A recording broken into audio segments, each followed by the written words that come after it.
Hello, investors. This is Stuart Cruz with Cruz Asset Management's video chart of the day.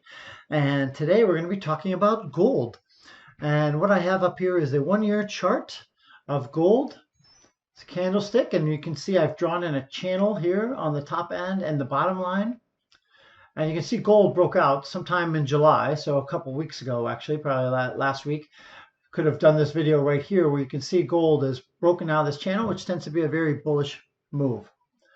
And so here we have gold. Look like my lights went out here in my office away from home. And now we're going to look at, from our friends at YChart, here's a chart of gold versus the S&P 500 and silver. And if I look at these charts here, of course, we know the S&P is flat on the year, so gold, it's no surprise with that, where the breakout gold and silver have outperformed. But even looking at a 1-year chart, sorry, it's loading the chart here.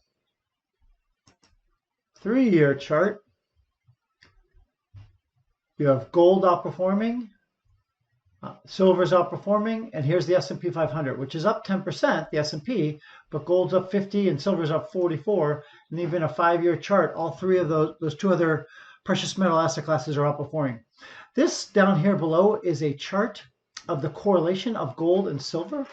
And what we see is a fall off of the correlation right here. It's a deep fall off. And we have a negative correlation, and that's when the breakdown between gold and silver happened. And then you had a regression back to the mean. So you can see that these two precious metals tend to correlate pretty heavily, but then there are some breakdowns here and there. So quite often you can take advantage of those breakdowns when there's a regression to the mean. Okay, so that's our chart of the day: silver, gold, and the S&P 500. Now what this potentially means is gold is traditionally a flight to safety and a flight to hedge on inflation.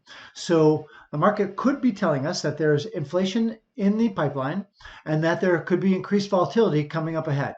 And that's what these breakouts could potentially mean. So be wary of this breakout and take notice of gold. This hasn't happened for quite some time. Okay, so this is Stuart Cruz with Cruz Asset Management's video chart of the day. Don't forget to invest with the odds in your favor.